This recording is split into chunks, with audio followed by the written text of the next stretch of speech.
escafoides y el piramidal y cómo pues sí se articula más con el radio. Para que ahorita que veamos las radiografías ya de las fracturas, pues vean cómo sí hay una discontinuidad en esa parte. Siguiente, por favor.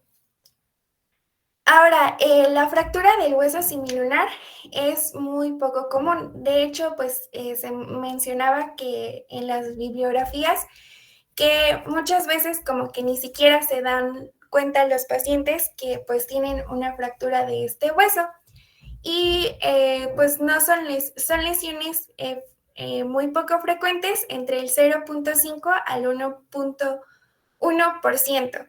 Y normalmente siempre son causadas o la fractura del hueso semilunar es producida por otra fractura de otro hueso, en este caso pues con los que se encuentra más proximales, que sería pues el escafoides y el piramidal. Y podemos definir a la fractura del hueso semilunar como una alteración de la integridad mecánica del semilunar, produciendo lo que es una discontinuidad en los contornos de este hueso y que puede ser tanto completa o incompleta. Ahora, su mecanismo de lesión, pues mencionaba que principalmente son traumatismos de alta energía y pues lo que les mencionaba que con frecuencia pues incluso pasan a ser fracturas desapercibidas. Su mecanismo de lesión principal es una caída con la mano extendida con la muñeca en dorsiflexión y desviación cubital que empuja el hueso grande hacia el semilunar. Pero también puede ser una combinación entre extensión, una supinación carpiana, una desviación cubital de la muñeca. ¿Y esto cómo puede ser causado? Por una fuerza, cuando se ejerce fuerza en la palma de la mano, con la muñeca en hiperextensión y el radio va a estar fijo en pronación.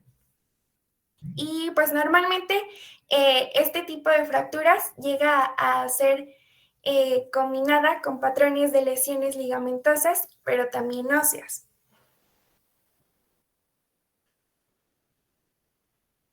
Sus signos y síntomas, al ser como que pues llegan a ser muy desapercibidas estas fracturas, sin embargo, pues sí pueden presentar algunos signos y síntomas.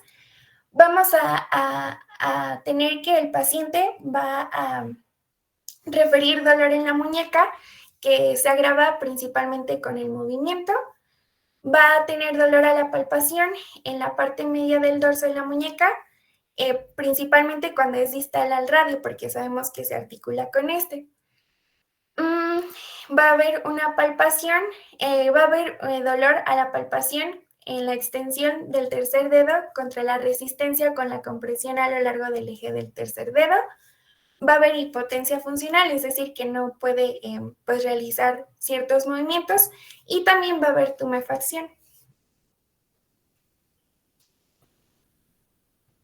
Ahora, principalmente, pues hay como ciertas clasificaciones, por así decirlo. Mayfield mencionaba que esta luxación perilunar, pues principalmente es causada por un daño ligamentoso progresiva que comenzaba en el lado radial y continuaba pues rodeando el semilunar hasta el lado cubital. Lo que les mencionaba, que realmente pues este tipo de fracturas siempre se acompañan o son producidas más que nada por ciertas lesiones de los huesos con los que se articula. Y pues mencionaba que se dividía en 4 estadios. El estadio 1, que implica pues un daño progresivo entre los ligamentos carpianos, comenzando principalmente por el ligamento escafolunar volar. En el estadio 2 es una luxación que principalmente siempre casi es dorsal en la unión luno-capitante. El estadio 3 es un daño en el ligamento lunopiramidal y el estadio 4 es un daño del ligamento radiocarpiano dorsal, produciendo pues principalmente una luxación del semilunar al volar. Y este tipo en este estadio ya se recomienda un tratamiento de inmovilización entre 4 a 6 semanas.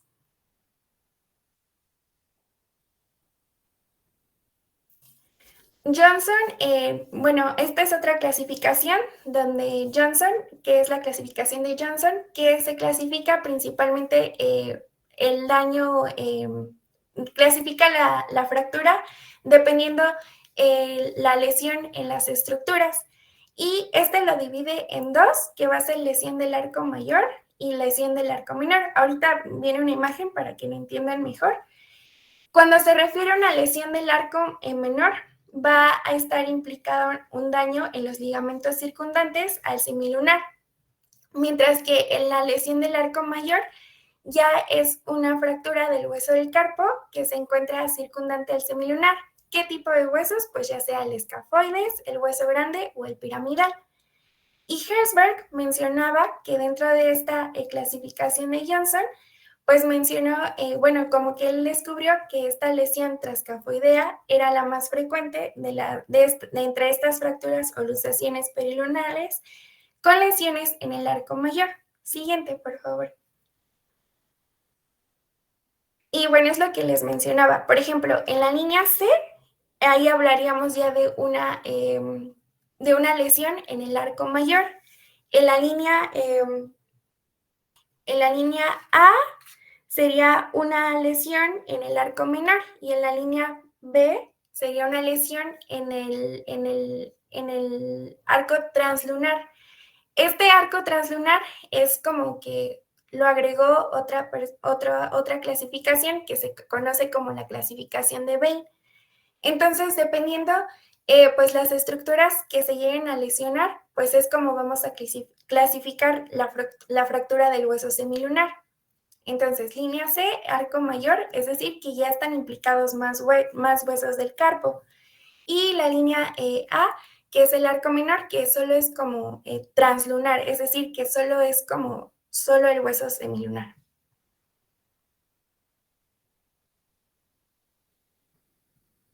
Y pues mencionaba que muchas de estas fracturas se deben a una enfermedad que es muy poco común, que es la enfermedad de Kienbock. Esta es más común en hombres entre los 20 a 45 años y pues es producida principalmente por un trauma como muy continuo a este hueso semilunar, produciendo principalmente pues una interrupción al aporte sanguíneo y por lo tanto pues causa una necrosis total o parcial de este hueso. Y pues incluso aquí se ve, es lo que les mencionaba, que les puse como una imagen de cómo en una radiografía se ve pues normalmente la articulación entre el hueso semilunar y el radio y los demás huesos del carpo. Y en esta enfermedad de Kienbock podemos ver cómo hay un desgaste o hay ya como la fractura ya es muy pronunciada y se ve como que este tipo de separación causando pues principalmente lo que es la necrosis total o parcial de este hueso. Y pues lo que causa es que el hueso semilunar pues va a colapsar, por lo tanto hay una rotación fija del escafoides y hay una degeneración de la articulación del carpo.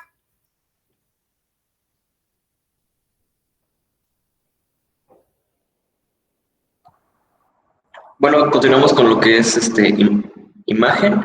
Y bueno, al momento de detener a nuestro paciente con bueno, con sospecha de fractura el semilunar, lo que le vamos a pedir es pedir una radiografía anteroposterior, una lateral y una oblicua de muñeca.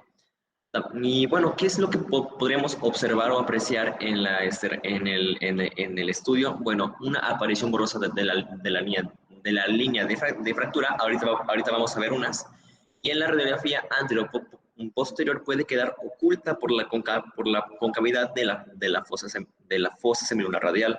Aparte, en la lateral, la superposición de otros huesos del carpo también puede ocultar la fractura.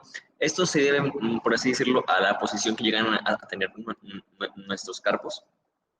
Y en el peor de los casos, si no se encuentra el daño, está indicado utilizar un ataque de muñeca para pues, verificar el diagnóstico.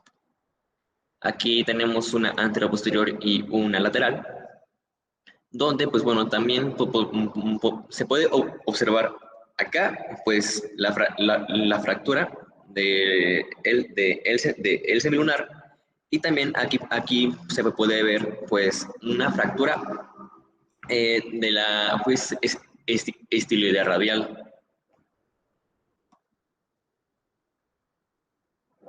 También en una anteroposterior también podemos observar la pues, línea de fractura.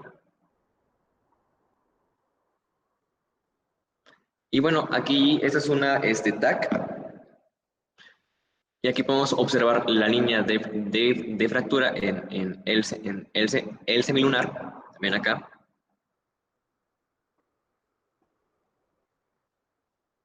Y esta es una pues, tomografía computerizada tridimensional en la que igual se puede observar una subluxación dorsal del escafoides.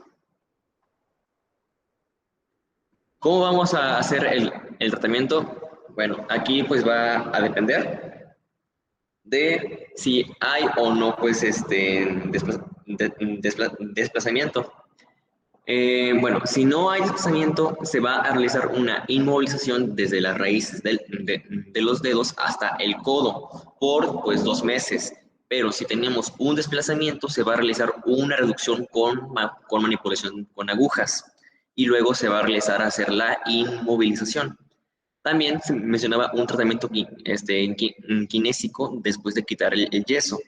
Ahora, las inmovilizaciones son mediante yeso o férula de brazo corto con la muñeca en flexo-extensión, o sea, en una posición neutra y desviación neutra.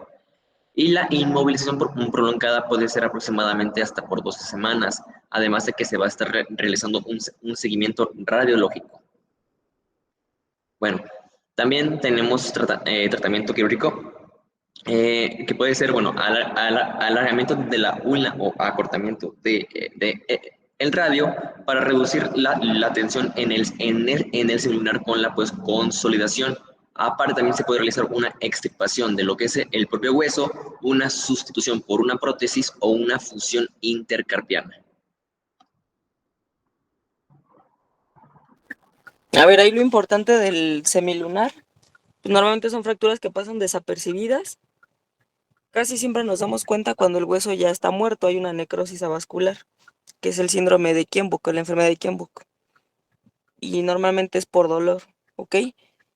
Y igual el mecanismo de lesión es una hiperextensión de muñeca y es cuando se rompen los ligamentos. Por eso normalmente o se fractura o se luxa el semilunar, ¿ok?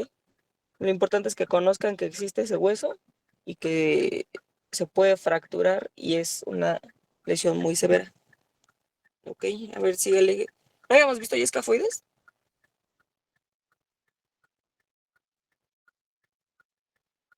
Ya habían dado escafoides, ¿no? Otro equipo.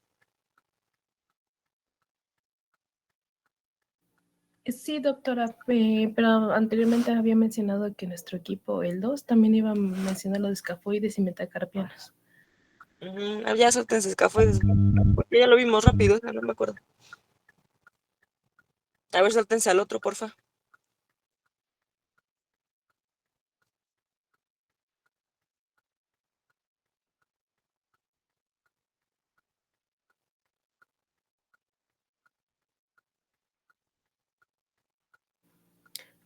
Sí, exponemos lo de metacarpianos, doctor. Ajá, porfa. Ok. Hola, buenos días, compañeros. Vamos a ver lo que son las fracturas de los metacarpianos. Como inicio, vamos a estar viendo, o más que nada, identificar cuál es la base, la diáfisis y la cabeza de cada uno de nuestros metacarpianos, así como averiguar, pues, cómo se mencionan del primer, segundo, tercer, cuarto y quinto metacarpiano. En esta imagen les coloqué la base de un color amarillo, la diáfisis, que pues es todo, digamos, la parte más larga del hueso, de color moradito, y finalmente la cabeza de color azul. Vamos a dividir las fracturas en lo que son del segundo al quinto metacarpiano y aparte el primero, que es el pulgar. El siguiente, por favor. En las fracturas del segundo al quinto metacarpiano se van a dividir en lo que es la cabeza, la diáfisis y el cuello.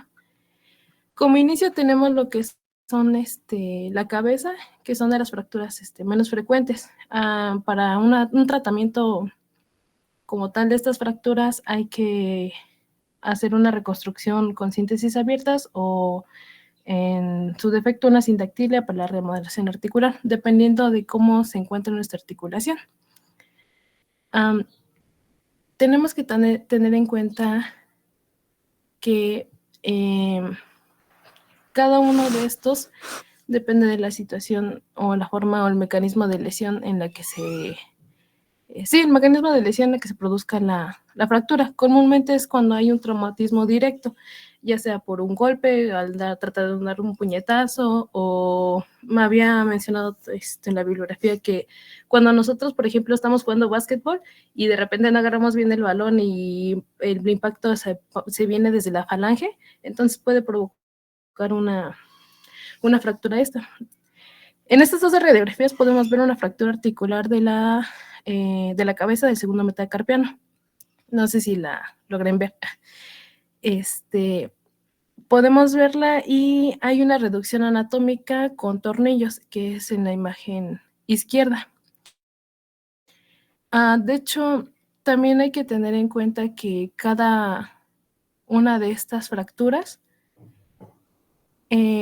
podemos establecerlas como especiales o como aquellas que son fáciles de reducir.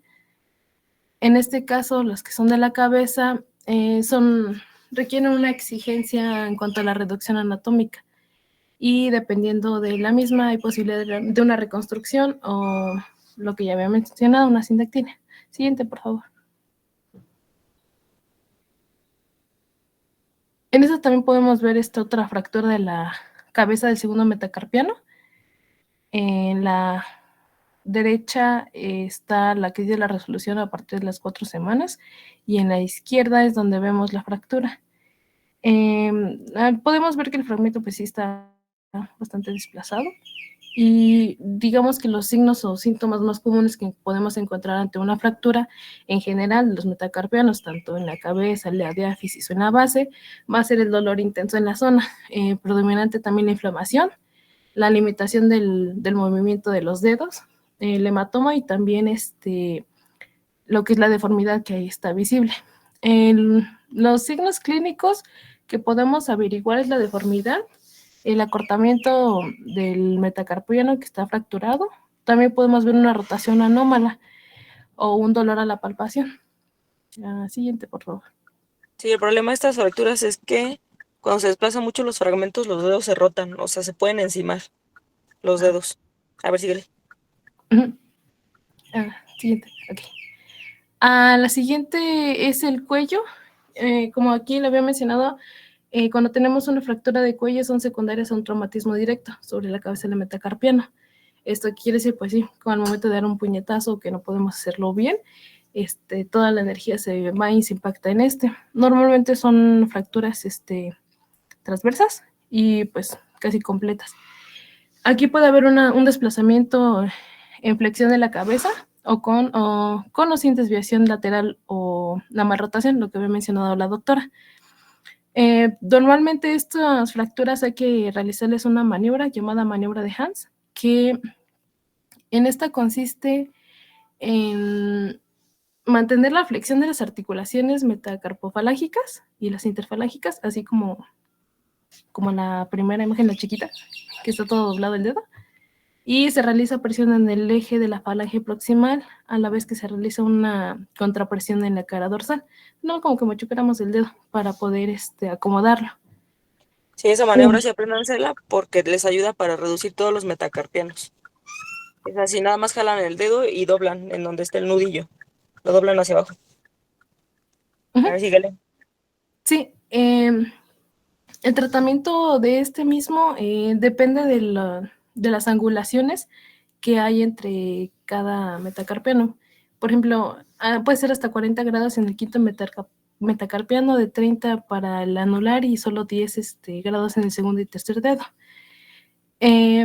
Cuando la reducción es inaceptable o hay un trastorno rotacional, cuando el dedo está completamente volteado, hay que iniciar un tratamiento quirúrgico y normalmente hay que hacer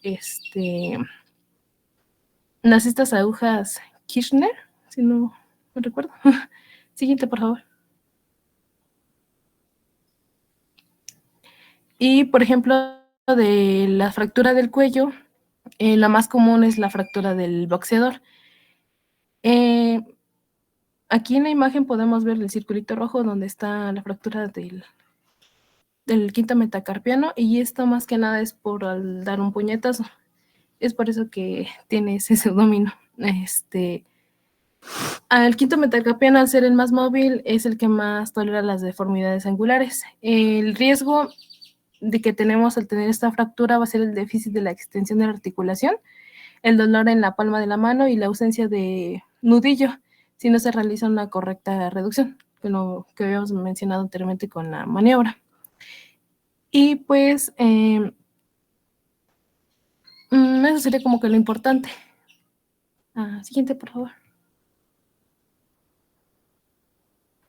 En el caso de las diáfisis, normalmente va a haber una geometría de la fractura que puede ser transversa, oblicua, ya sea larga o corta, espiral o conminuta. Las fracturas transversales normalmente llegan a tener un apex dorsal debido a la acción de los músculos interóseos. ¿Esto qué quiere decir? Cuando se fractura por completo el hueso, pues se genera una fuerza y hace que los ángulos del huesito salgan hacia la parte dorsal, o sea, hacia la pielecita. Y también podemos ver lo que es una deformidad rotacional que produce secuelas funcionales si no se reduce correctamente. En caso del tratamiento conservador, se va a indicar en aquellas fracturas que son reducibles, estables y con angulaciones menores. Todo depende del metacarpiano del que estemos hablando. En el caso del tercero y el segundo va a ser de 10 grados. En el caso del cuarto, 20, y en el quinto, 30 grados. Siguiente, por favor. En el caso de las fracturas transversales y oblicuas cortas, hay que hacer una reducción cerrada y estabilización con agujas Kirchner intramedulares cruzadas o una técnica de Slenning. Este ya es un tratamiento pues quirúrgico como tal, y también podemos ver lo que son la reducción abierta y fijación con placas. En el caso también de las fracturas oblicuas largas y espiroideas, más recomendable es la osteosíntesis con los tornillos interfragmentarios. Siguiente, por favor. Cuando también se trata de una fractura abierta de nuestro metacarpiano, hay que realizar pues los mismos puntos de tratamiento en cualquier otra localización. En este caso de la radiografía podemos ver que es una fractura diafisiaria del quinto metacarpiano y el tratamiento fue el enclavado retrógrado centromedular. Esto quiere decir que va dentro del huesito con el tornillo de compresión. Esto es para que, pues, como está toda la diáfisis, genera esta estabilidad que necesitamos. Por ejemplo, aquí en esta radiografía no podemos ver que haya como fragmentos separados o desplazados. Bueno, parte de la cabecita de la diáfisis es de lo mismo de la deformidad que tiene. Entonces, esto mismo podemos ver que a la clínica podemos ver el apex dorsal. Siguiente, por favor. Esta es otra radiografía en donde hay una fractura transversa igual del quinto metacarpiano. En este caso, la de color azul está con, creo que son las agujas Slater, o bueno, las agujas cruzadas. Esto se llaman agujas Kirchner. Kirchner, ¿sí son ellas? ¿Sí son estas? Sí, son agujas Kirchner y la de la derecha son tornillos intramedulares. Justo. Justamente aquí en las flechas se logra ver la fractura. En este caso fue del quinto, cuarto y tercer metacarpiano. Y pues en las flechitas se las puse porque se logra ver muy, muy tenue lo que es la fractura. Pero aquí está. Siguiente, por favor. En este caso tenemos la fractura, igual es una radiografía.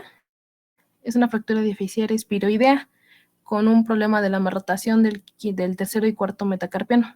Eso es lo que mencionaba la doctora, que cuando tenemos una fractura espiroidea casi siempre es la malrotación. Al tener una malrotación, pues simplemente los los dedos van hacia el otro lado y tenemos que hacer una reducción de la fractura con tornillos en la mayoría de veces para evitar complicaciones futuras como el mal funcionamiento de nuestros huesitos y pues la deformidad que vemos tan evidente.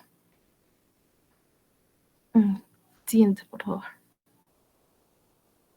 En esta también vemos la fractura del cuarto y quinto metacarpiano. En este caso, ¿ustedes cuál creen que sea la fractura? Si es transversa, oblicua, espiroidea. ¿Qué creen que sea? Está súper fácil, contéstenla.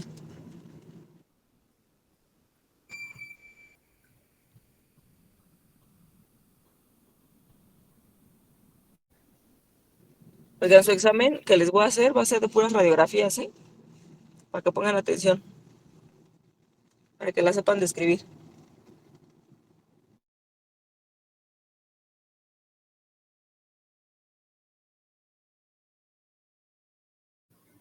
¿Nadie? Es oblicua, ¿no? La del quinto metacarpiano es oblicua, mientras que la del cuarto sería transversa, ¿no? Transversal. Está bien. justamente. A ver, síguele. En este caso, creo que todo más depende del cirujano, qué es lo que quiera poner, pero en este caso hicieron una fijación con placa de estos huesos, mientras que en los anteriores fue con tornillo. Una pregunta, doctora. ¿Cuándo sabemos que hay que utilizar una A ver, no te placa? escucho. ¿Y cuándo hay que saber que tenemos que utilizar una placa o un tornillo transmedular o Ajá. de este estilo? Dependiendo de qué. Ya, el tornillo intramedular se puede poner en todas las fracturas menos en las. ¿Ok? Otra, las placas también las podemos poner en cualquier fractura.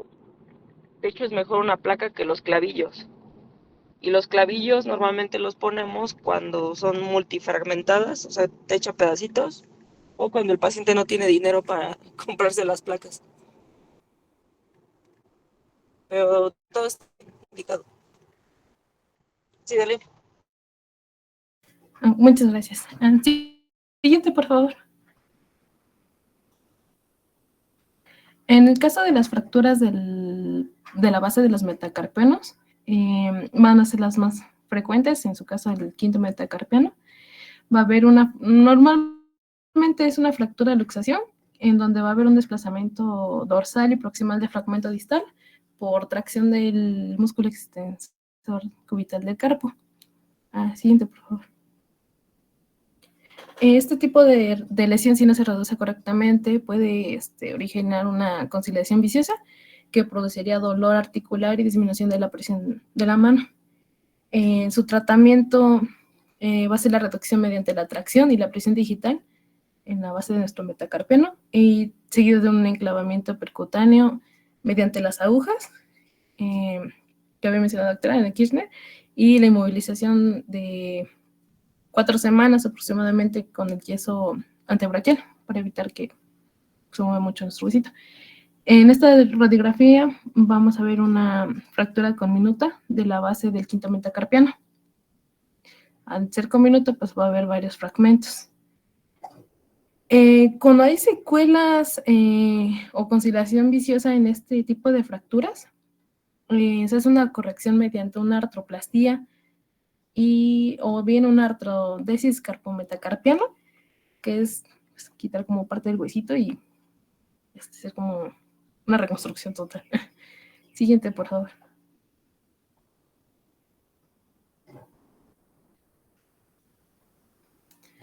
Antes. un antes. Aquí. Después, esas son parte de las fracturas del segundo al quinto metacarpiano. Como habéis dicho al inicio, hay una división entre lo que es el primer metacarpiano y los demás por el mecanismo o la forma en la que se genera la fractura.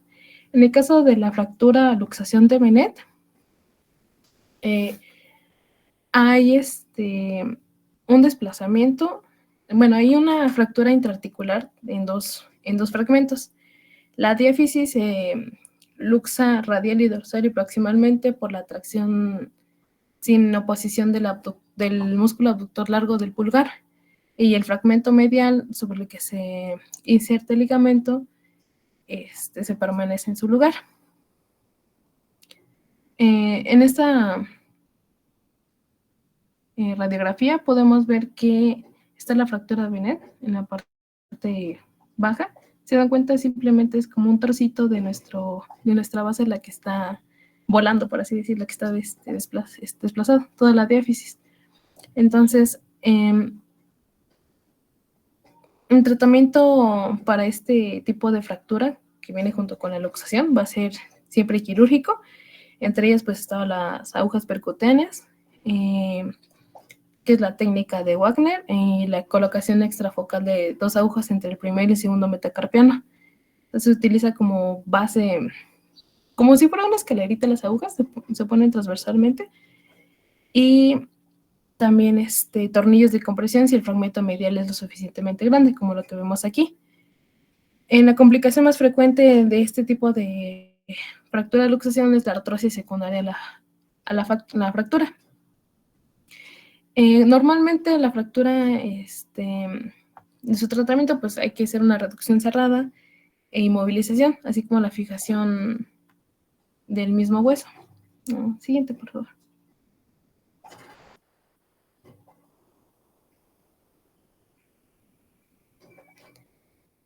Después de la fractura de Bennett tenemos la fractura de Ronaldo, que es mucho menos frecuente que la de Bennett. La característica de esta fractura es de que se forma una Y, una T sin desplazamiento. En esta imagen o dibujo podemos ver por completo que se forma pero se llama fractura de Rolando, no de Ronaldo, ¿eh? No se equivoquen. Sí, doctora. La fractura de Rolando va a ser en la base del premetacarpiano y normalmente puede ser su reducción abierta y no síntesis compleja. En la fractura pues vemos por completo que hay una fractura transversal y otra vertical que forma en sí una T. Es menos, como ya mencioné, es menos frecuentes y pues requiere una fractura, requiere una reducción anatómica para evitar la artrosis postraumática. La mayoría se recomienda una reducción abierta y una fijación mediante la placa en T, para evitar que pues poder abarcar los pequeños fragmentos que se formen en el mismo. También se podría realizar mediante la colocación de agujas intermetacarpianas, según la técnica de Isler, o bien una colocación con el fijador externo. El tratamiento inadecuado de estas fracturas puede dejar un defecto de apertura en la primera comisura interdigital o sobre todo lo que es la artrosis postraumática. Siguiente. Y esta es la radiografía que podemos encontrar. Son 2 fracturas diferentes, pero al final de cuentas es la fractura de Rolando. En la primera pues vemos que se fija más como una forma de Y, mientras que la otra sería una T. Este tratamiento pues siempre es quirúrgico. Hay otro tipo de fracturas, pero las más comunes son las que les he mencionado. Es muy raro que llegue a describir otras fracturas por mecanismos de lesión diferentes a un traumatismo completamente directo, como lo había mencionado sobre un golpe o que la energía se transmita desde las falanges más distales. En el caso de una malrotación, es una deformidad que va desde el plano frontal desde 15 grados o en el plano sagital hasta 30 grados, que son todavía tolerables, pero lo mejor es que hay que hacer una reducción lo más pronto posible para dar un tratamiento quirúrgico. A ver, lo importante de estas fracturas que hagan la diferencia entre la de Rolando, y la de Bennett, por el tipo de fragmento.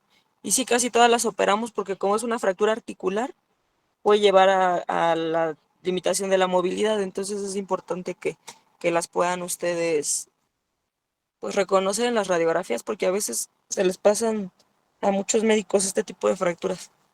A ver, sigan con su tema.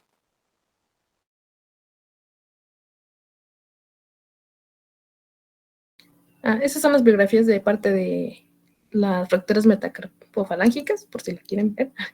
Y de mi parte sería todo.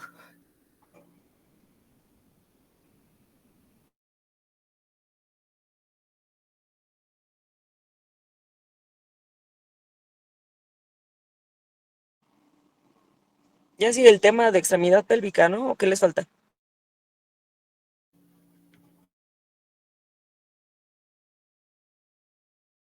Falta fractura de falanges, doctora. Ya, a ver, denle, porfa. Bueno, ahora vamos a pasar a la fractura de falanges. Nos menciona que de acuerdo a su epidemiología, estas van a representar el 10% de todas las fracturas, además de que son más frecuentes en personas que se encuentran en la segunda y la quinta década de vida. Al momento de realizar la evaluación de este tipo de fracturas, se debe de valorar la amplitud de movilidad que tenga el dedo fracturado, la malrotación, es decir, un cruce de dedos que llegue a presentarse, el déficit de flexión-extensión, así como la inflamación y el dolor. Siguiente, por favor. Bueno, generalmente este tipo de fracturas puede ser causado por golpes directos como lo son las caídas y algunos golpes con objetos contundentes, así como también por lesiones por torsión como lo son los esguinces o algún movimiento brusco. Y nos menciona que en algunos casos también puede presentarse por enfermedades óseas como la osteoartritis o incluso la artritis reumatoide. Bueno, generalmente la sintomatología que el paciente va a presentar al tener estas fracturas va a ser el dolor, la inflamación en el dedo, la dificultad para realizar algún doblez, así como en casos graves, pues puede haber una deformidad del propio dedo. Siguiente, por favor. Bueno, en este caso nos menciona que se va a dividir en tres partes, que van a ser las falanges distales, proximales y medias. En este caso tenemos a las fracturas de falange distal, que nos menciona la bibliografía que este es el tipo de fractura más frecuente que presentan los pacientes, además de que es más habitual que se presente en el pulgar y en el dedo medio. En este caso, en en las falanges, su mecanismo de acción va a ser por algún ámbito deportivo o incluso laboral. Dentro de las fracturas de falange distal tenemos a las fracturas epifisarias, que estas van a ser fracturas articulares dorsales propias de la falange distal. También a este tipo de fracturas se le conoce como dedo en martillo. En este caso va a haber una deformidad que va a ser consecuencia de la ruptura traumática del tendón extensor terminal. Dentro de las fracturas de falange distal también tenemos a la fractura articular volar, que esta nos menciona que es más frecuente en el dedo anular y se va a producir cuando existe una extensión forzada, mientras que el flexor profundo se va a encontrar en una contracción máxima. Siguiente, por favor. Ahora pasamos a las fracturas de falange proximal. Como ya se había mencionado anteriormente, el mecanismo de acción va a ser por algo deportivo o por algo laboral. En este caso nos mencionan a las caídas, a los juegos con los balones o por un traumatismo directo.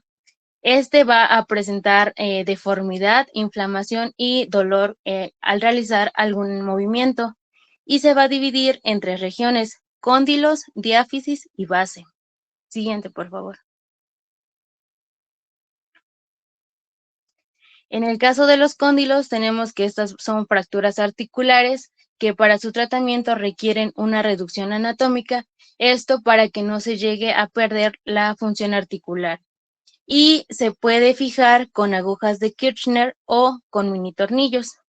En el caso de la región diaficiaria, son fracturas que no están desplazadas y no mal rotadas, como se había mencionado, que no haya un cruce de los dedos. Se puede dar tratamiento de modo conservador, es decir, se puede poner algún yeso o férula. Y en casos de que sean más graves o complicadas, pues se indica una cirugía con las agujas de Kirchner, tornillos o placas. Siguiente, por favor. Y respecto a la base, estas son fracturas articulares que pueden afectar a los ligamentos colaterales de los dedos. Estos se van a angular en dirección dorsal o volar, pues fácilmente. En caso de que no haya desplazamiento, se va a tratar de modo conservador. Cuando llega a presentarse el desplazamiento, se trata de modo quirúrgico con un amplio abanico. En este caso se pueden utilizar las agujas de Kirchner, tornillos o placas, al igual que en las de las anteriores. Siguiente, por favor. Y tenemos a las fracturas de falange media o medial.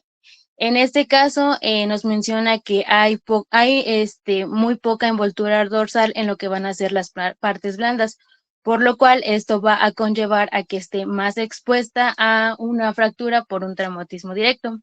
En este caso nos menciona que este tipo de fracturas es más frecuente por mecanismos torsionales, es decir, la torsión de correa.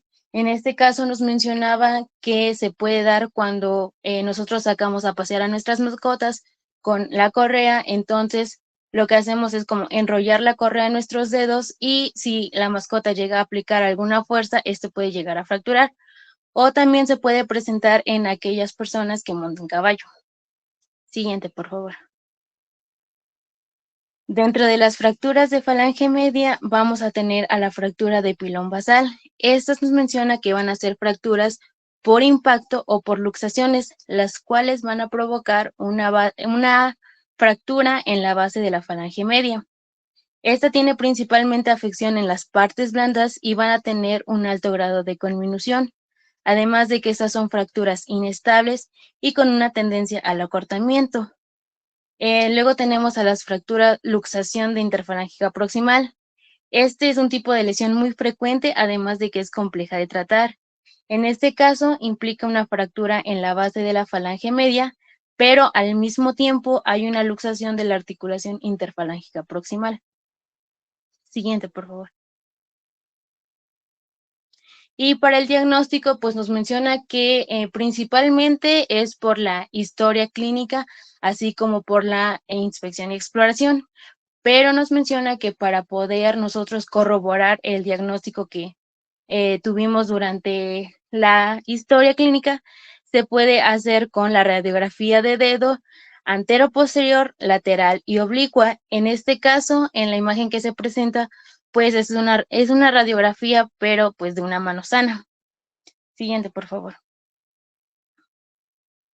Y en este caso tenemos una radiografía del dedo medio izquierdo. De lado izquierdo es una radiografía antero-posterior. Del lado derecho es una radiografía lateral y en el centro es una radiografía oblicua. Y aquí se presenta una fractura conminuta de la falange distal. Siguiente, por favor. Ahí tiene la fractura conminuta, pero si se dan cuenta, el tejido blando hace como una sombra. Y ese seguramente el paciente tuvo una amputación distal del dedo o que se lesionó con algún esmeril o algo. Así normalmente se fractura. A ver, síguele. Bueno, y por último, para el tratamiento, pues ya se estuvo mencionando anteriormente en las presentaciones de mis compañeros que se puede dar tratamiento mediante una reducción anatómica. En este caso, pues se trata de colocar el hueso en la misma forma y posición antes de que sufriera la fractura. También se puede poner una escayola y este es más que nada para fracturas estables, pero este debe de estar menos de 3 semanas, no debe de rebasar esas 3 semanas porque puede haber complicaciones. También se puede utilizar los tornillos a compresión, que estas van a ser principalmente para las fracturas pequeñas con fragmentos avulsionados y en fracturas espiroideas. Y en el caso de las agujas de Kirchner, estas van a ser para la fractura de falange inestable. Si se trata de una falange proximal o media, se van a utilizar agujas de 1.0 milímetros y en caso de que sean falanges distales van a ser de 0.8 milímetros. Siguiente, por favor. Y también tenemos a los cerclajes, a las placas y tornillos y al tornillo canulado. Y sería todo, doctora.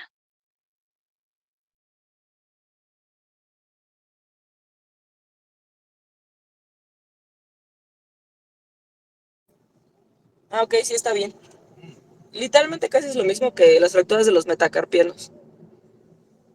Entonces es muy parecido el tratamiento, ¿vale? A ver, síganle.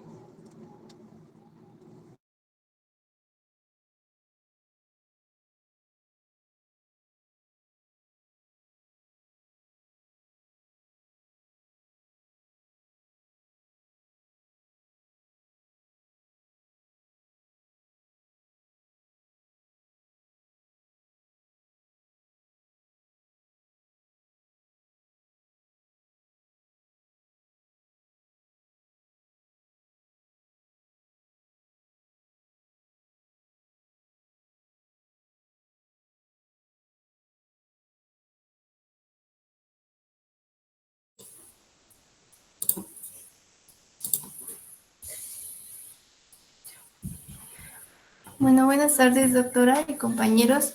Vamos a continuar con lo que corresponde a fractura de pelvis y acetábulo.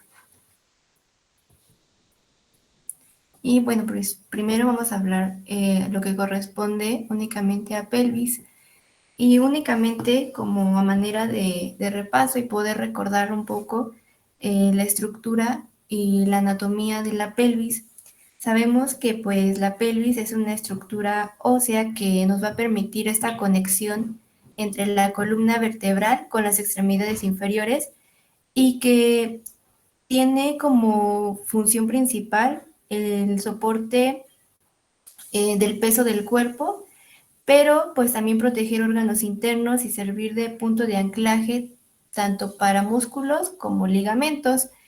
Y como podemos observar, la anatomía de la pelvis puede parecer y es algo compleja porque, como sabemos, está formada por tres huesos principales, que son el ilion, el isquion y el pubis. El ilion conformando la parte más grande y superior de la pelvis, el isquion la parte inferior y posterior, que es esta porción en donde pues nos apoyamos para al momento de sentarnos, y el pubis, que corresponde a la parte anterior, donde estas se unen formando la sínfisis púbica. Y bueno, estos huesos también se fusionan en el acetábulo, que es esta cavidad o más bien esa cavidad en donde se articula el fémur, de la que también hablaremos posteriormente.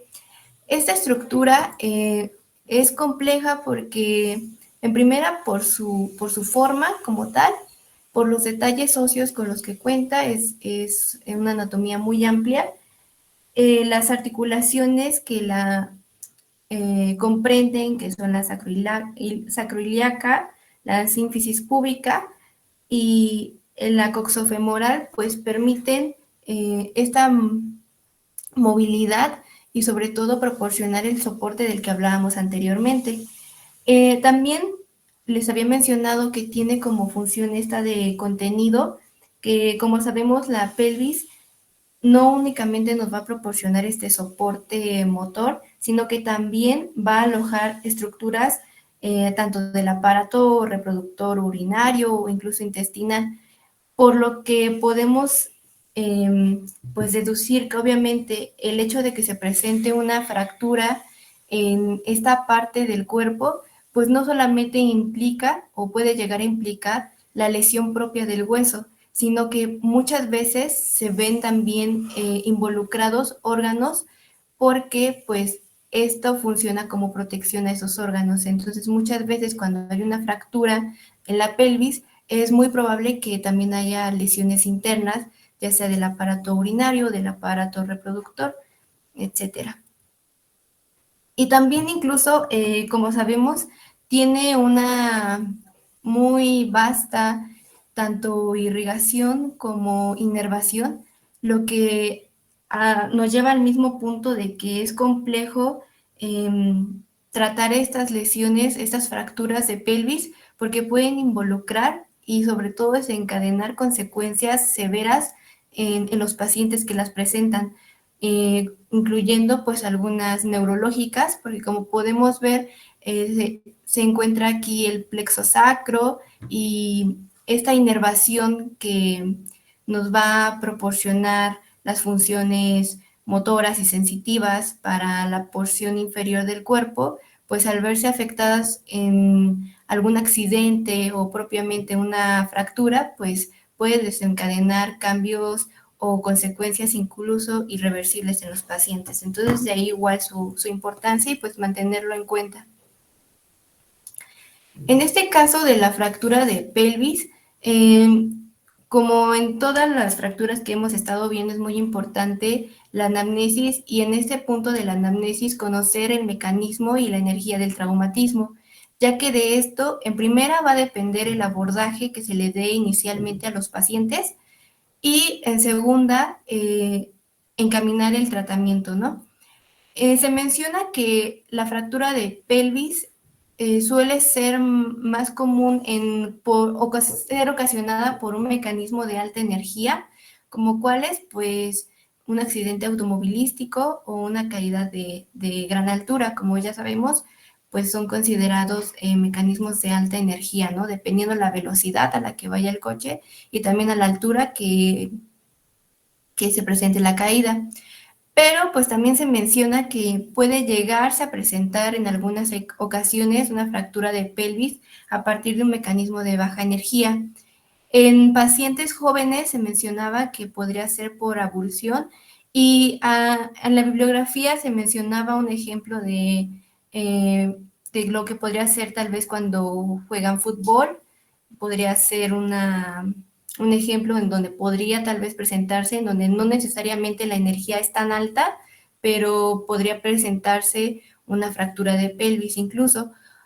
Y en mayor medida, pues en los pacientes mayores, en los adultos mayores, por una caída sin altura. Sabemos que ya obviamente existe una menor estabilidad motora y esto propicia que los adultos mayores pues estén más expuestos a caídas y que estas caídas al ser pacientes ya mayores pues sabemos que los huesos ya no son tan densos o son más débiles por así decirlo, que con cualquier caída pues es más posible que se presente una fractura, pero en general las fracturas de pelvis pues se presentan en mayor medida por el motivo principal que son los accidentes automovilísticos.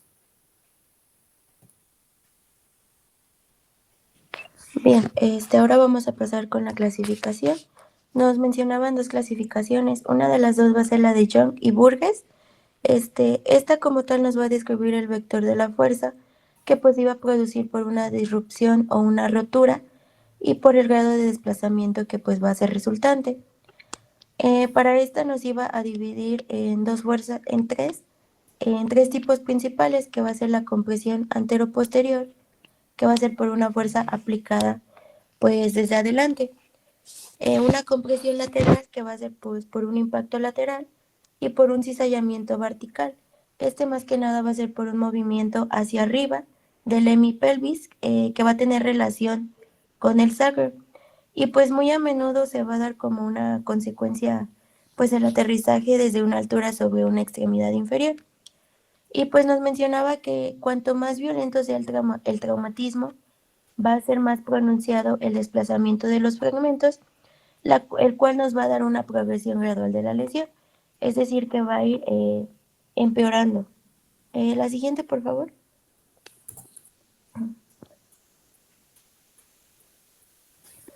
Bien, para la compresión anteroposterior nos daban igual 3, que va a ser la CAP 1, la CAP 2, la CAP 3. En la CAP 1 vamos a tener que va a haber una disrupción de la sínfisis púbica, el cual nos iba a provocar se iba a poder observar como un libro abierto. En esta la diástasis o la separación articular pues va a ser menor de 2.5 centímetros y pues en esta los elementos posteriores de la pelvis van a permanecer intactos. En la compresión anteroposterior 2, esta diástasis púbica pues va a ser mayor a 2.5, como se puede ver en la figura del medio, que va a ser la parte 1. Los ligamentos sacrotuberosos, sacroespinosos, sacroiliacos anteriores, pues van a permanecer rotos, por lo cual va a aumentar la inestabilidad rotacional. Y pues en esta la articulación sacroiliaca va a estar abierta, por lo que los ligamentos sacroiliacos posteriores, pues estos van a permanecer intactos y pues nos puede provocar una inestabilidad vertical. No, falta una. Anterior, por favor. Ahí. En la CAP3, pues la lesión de la región posterior de la articulación ilíaca que nos podemos observar con el número 5, pues va a ser completa y pues va a provocar como tal una inestabilidad vertical. Esta se va a producir más que nada en una fractura sacra. La siguiente, por favor.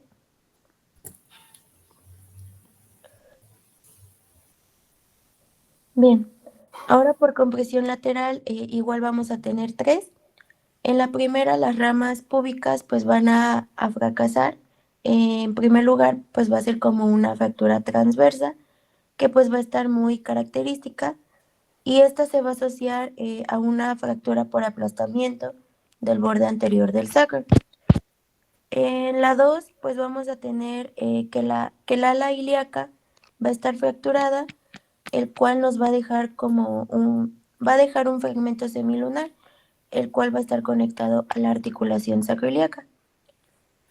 Y pues en la 3, esta ala ilíaca contralateral se va a abrir como un libro que va a producir una ráfaga, como la podemos ver en la última imagen.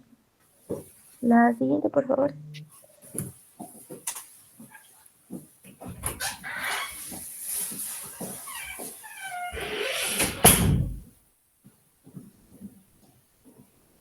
Bien, en esta, por último vamos a tener al cizallamiento vertical, que va a ser más que nada por lesiones graves que pues nos van a provocar una desconexión completa tanto por el sacro y la extremidad inferior. Y pues en esta vamos a tener que la región posterior del anillo pélvico pues puede fracasar por medio de una articulación sacroiliaca, el sacro o inclusive el ilion. Vamos a tener dos tipos, que va a ser la lesión unilateral y pues la lesión bilateral. Y pues también nos menciona la lesión de mecanismo combinado. Esta más que nada va a ser por algunas lesiones que van a estar causadas por algún vector de fuerza más complejo y pues nos van a implicar una combinación de las fracturas enumeradas. Esta más que nada iba a ser por el cizallamiento vertical y por la lateral. La siguiente, por favor. Bien, ahora por último nos mencionaba la clasificación de Time.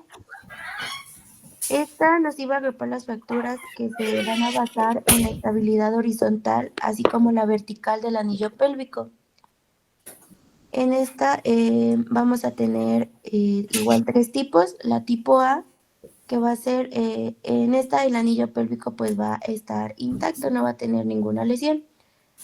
Y pues va a ser más que nada por alguna fractura por avulsión, que va a tener la espina ilíaca antero superior, que va a ser por el sartorio, y de la espina ilíaca antero inferior, por el recto femoral. Y por último la tuberosidad isquiática, que va a ser por los isquiotibiales. Nos menciona que si el fragmento va a estar desplazado mayor de 2 centímetros, se puede realizar una reducción abierta o inclusive una fijación interna. Y pues si las fracturas que nos van a afectar a la ala ilíaca o la espina ilíaca antero superior, pues también van a ser consideradas como tipo A. Para la tipo B, estas van a ser unas fracturas inestables que van a ser en plano horizontal. Sin embargo, también pueden ser estables en el vertical. En esta nos mencionaban 3, que va a ser por lesión de CAP, que va a ser como un libro abierto, por lesión lateral 1 o 2, y en la 3 vamos a tener que va a ser por una lesión de L3. Y pues en las fracturas de tipo C vamos a tener que van a ser inestables tanto en el horizontal como en el plano vertical. En la C1 vamos a tener que va a ser unilateral y pues nos va a corresponder a una compresión anteroposterior 3 o un cizallamiento vertical 1. Y pues en la 2 vamos a tener que va a ser bilateral y pues nos va a corresponder a una lesión por el cizallamiento vertical 2. La siguiente, por favor. Bien, vamos a tener otros tipos de fracturas que van a ser específicos. En esta, pues la más destacada que vamos a tener va a ser la fractura ladeada. En esta va a haber un segmento desplazado de la rama que va a chocar con la bóveda vaginal y pues nos va a obstruir como tal el canal del parto y pues va a provocarnos una fractura en mariposa. Esta va a ser causada por una fuerza anteroposterior, como esto puede ser como cuando el perineo sufre una desaceleración brusca contra algún depósito de combustible, ya sea de una moto o también como si fuera contra una silla de montar al estar pues cabalgando, ¿no? La fractura pélvica pues más frecuente que nos mencionaban iba a ser la fractura de las ramas públicas. Esta va a ser en el anciano y va a ser más que nada por una caída.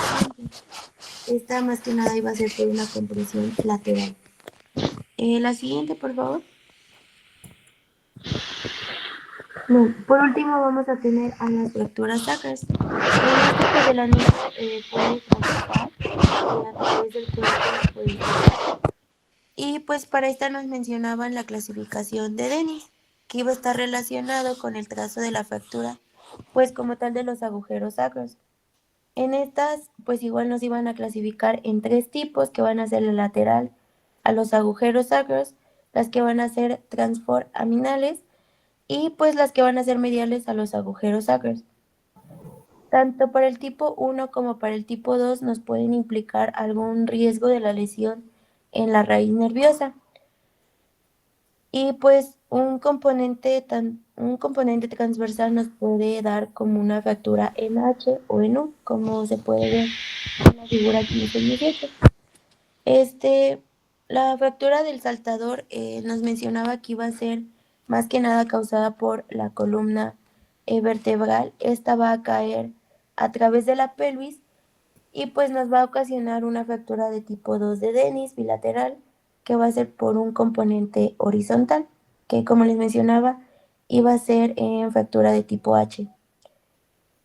También el sacro puede rotar a una posición de flexión en la proyección lateral y pues no suele estar lesionada la región anterior del anillo pélvico. La siguiente, por favor.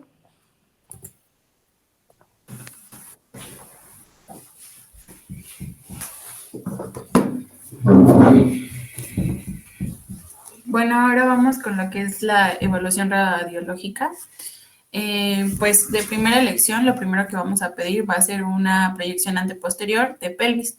Esta nos va a ayudar a identificar pues las fracturas en las ramas púbicas, en el sacro o en las articulaciones sacroiliacas. Después también vamos a tener las proyecciones de inlet y de outlet. La de inlet básicamente se va a obtener inclinando el haz de los rayos X aproximadamente 45 grados caudalmente. Y pues la de outlet va a ser lo mismo, pero va a ser cefálicamente. La de inlet nos va a evaluar la configuración de la pelvis y el ensanchamiento o estrechamiento del anillo pélvico, así como pues el desplazamiento posterior del anillo pélvico o la apertura del sínfisis del pubis. Y la de outlet nos va a ayudar a evaluar el desplazamiento vertical de la pelvis. Y también vamos a observar el sacro en su dimensión más larga, siendo los forámenes neurales evidentes. También vamos a tener lo que van a ser las proyecciones oblicuas de Judet, que va a ser la obliqua ilíaca alar. En esta el paciente se va a rotar 45 grados hacia el lado opuesto al que se va a examinar. Esta nos va a ayudar a evaluar columna posterior y la pared anterior del acetábulo. Y también vamos a tener la oblicua obturatriz, que va a ser lo mismo, pero en lugar de girar al lado opuesto, se va a girar va a rotar hacia el lado que se va a examinar.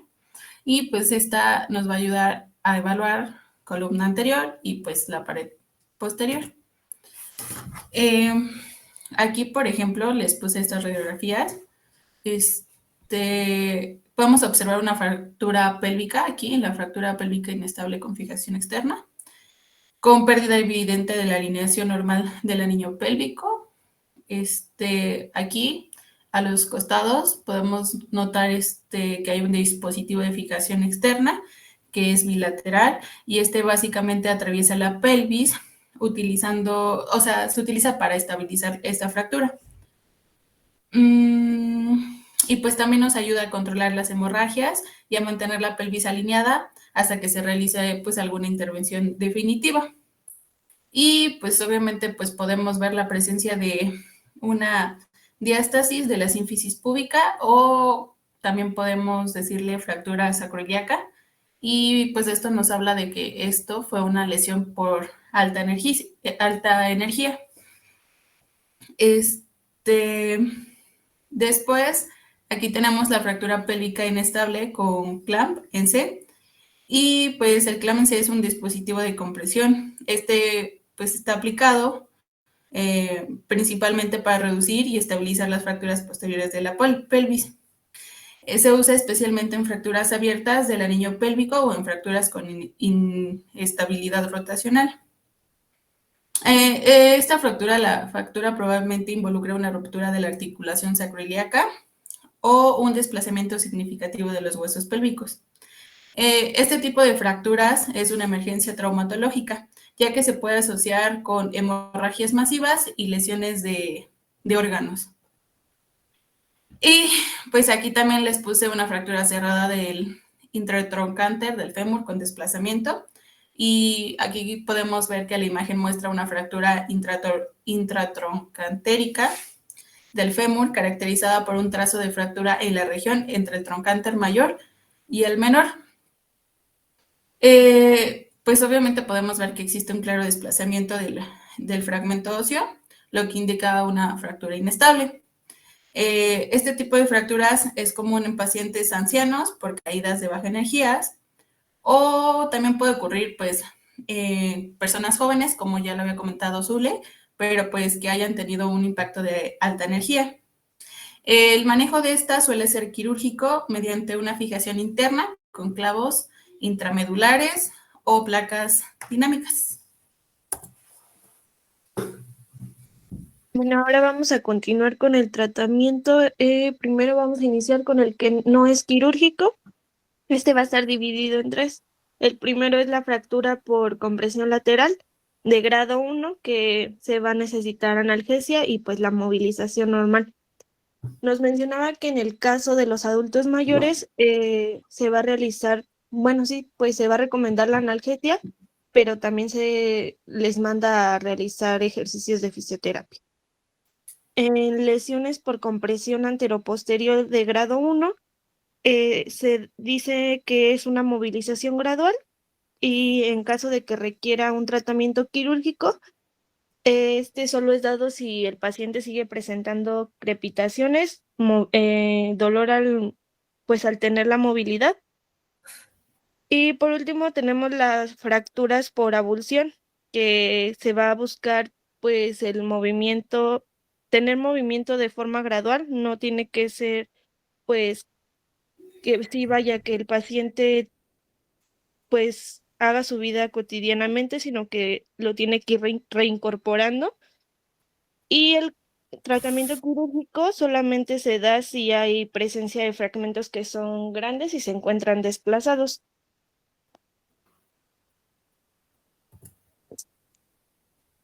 En el tratamiento no quirúrgico, las indicaciones son hemorragia mortal, que este va a ser un taponamiento pélvico, fracturas inestables, abiertas o lesiones urológicas.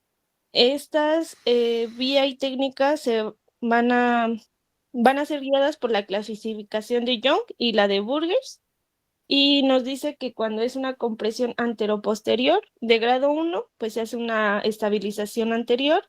Cuando es de grado 2, se hace una anterior, pero puede que también se tenga que hacer una posterior al mismo tiempo. En el grado 3, pues aquí sí ya forzosamente necesitamos la estabilización tanto anterior como posterior. Cuando son compresiones laterales de grado 1, pues ya les había mencionado que muchas veces no se ocupa un tratamiento quirúrgico y solamente es movilizar y apoyar pues la carga según la tolerancia que el paciente tenga. Cuando es de grado 2 se hace una fijación ilíaca y en el grado 3 se hace una estabilización anterior y posterior. Siguiente, por favor. Después vamos a ver la técnica del taponamiento pélvico, que está primero vamos a hacer un control de la hemorragia y aquí se va a colocar un cinturón o una abrazadera pélvica. Esto es para que evitemos el que exista una separación del fragmento óseo, se reduzca el sangrado y mejorar la estabilidad de la pelvis antes de que pues se tenga la intervención quirúrgica. Después tenemos un acceso quirúrgico, que se realiza una incisión transversal de Faneste y también se va a disicar la musculatura rectal abdominal en lo que es la línea media y se expone el peritoneo. Al tener una exposición de la pelvis, esto se va a buscar pues movilizar el peritoneo y el contenido en un sentido medial.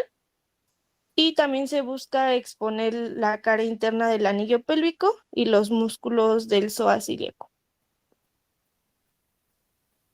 Después tenemos al taponamiento progresivo, que se va pues introducir una compresa abdominal desde lo que es la parte interna del anillo pélvico hacia la línea media.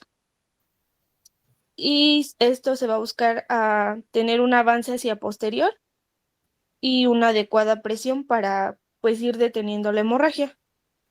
Y como último punto de esta técnica tenemos las consideraciones finales, que tenemos medidas temporales para el control de los daños, realizar una embolización. Esto es para,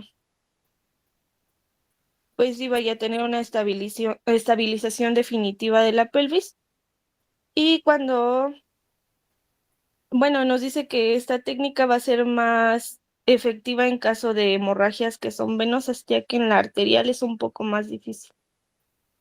Siguiente, por favor.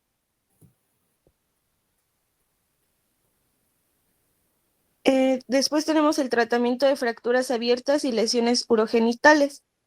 Cuando son fracturas abiertas, va a existir un desbridamiento y un lavado. Este es para evitar la contaminación.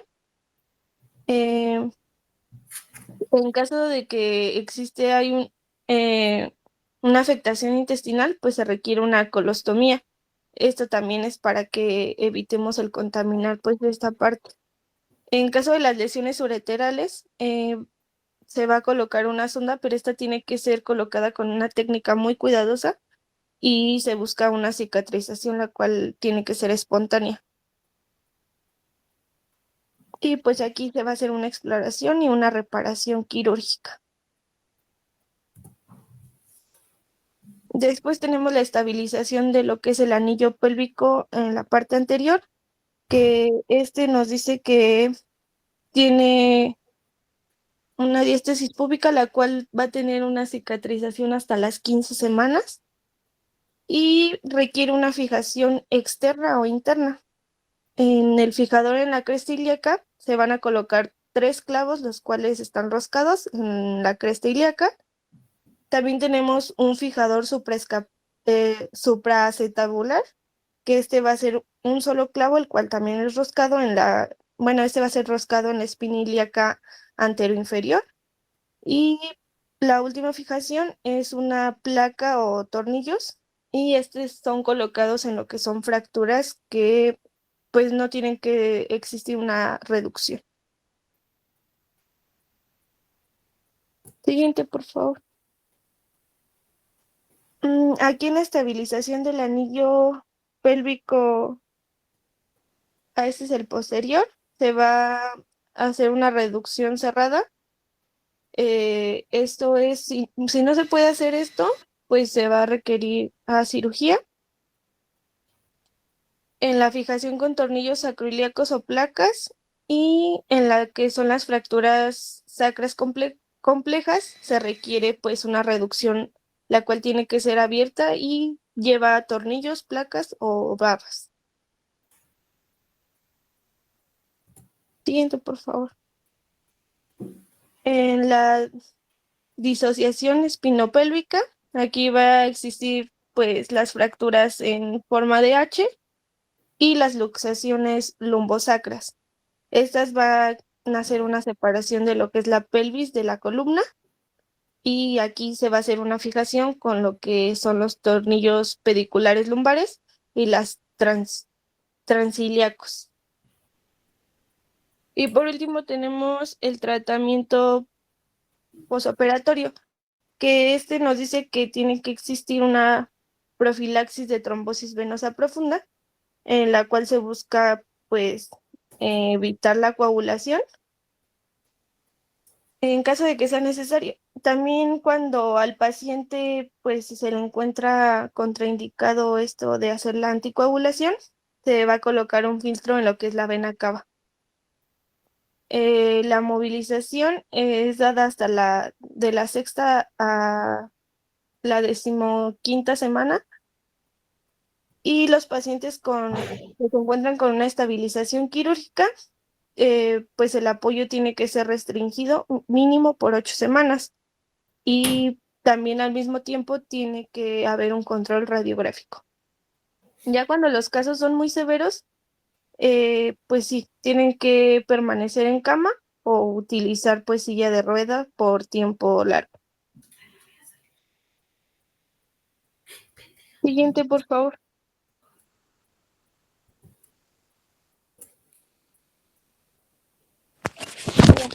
Ahora vamos a apoyar con las fracturas de acetábulo, perdón, como A ver, espérense introducción. tantito.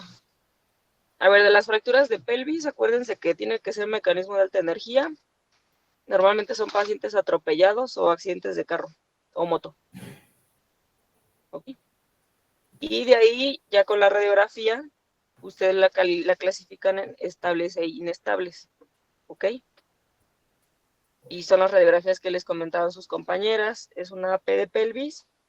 Hay una que es de entrada y de salida, nada más que se las comentaron con otro nombre sus compañeras. Así como las fracturas inestables son las que operamos en la clasificación. Cuando el paciente está chocado o tiene algún compromiso de algún otro órgano, no sé, vaso, o tiene TCE severo o alguna cosa, les ponemos fijadores externos, como los que mostró su compañera en la imagen. ¿Ok? Si no está inestable y no necesita cirugía de urgencia, lo dejamos sin fijación. Y ya posterior hacemos la fijación de la pelvis ya programada. ¿Ok? Y yo creo que ya la dejamos hasta aquí, ¿vale?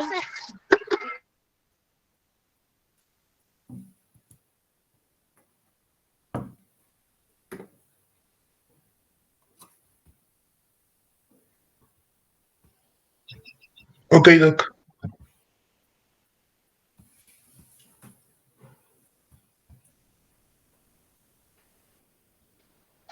A ver, estudien nada más. Es que está muy largo pelvis, por eso les dije que la dieran más cortita. Entonces nada más estudien cuáles son las estables, inestables. Pues las fracturas ahí siempre son bien evidentes. Y pues la secuela, como dijo su compañera, las fracturas de sacro, lesión de los nervios sacros y a corto plazo de la pelvis, pues choque hipovolémico. ¿Ok? Los pacientes se llegan a morir por las fracturas de pelvis. Y perforación en la vejiga y órganos vecinos.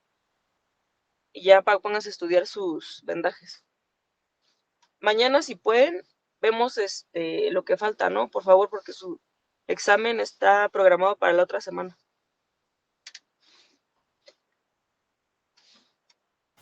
Sí, Doc. Oiga, ¿qué debemos estudiar, Doc? De todo. Todo desde que empezó el semestre, porque les voy a poner puras radiografías. ¿Vale? Sí. ¿Me escuchan? Órale, pues. Doctora, otra pregunta. ¿Y la clase de mañana sería igual virtual? Ajá, virtual.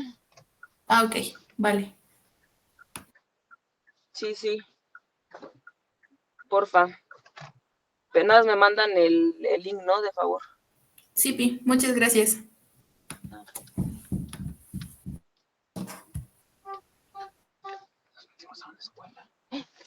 Mamá. Ah. Déjame doy la vuelta. Bueno, nos vemos, bye. Adiós, Doc. Hasta luego.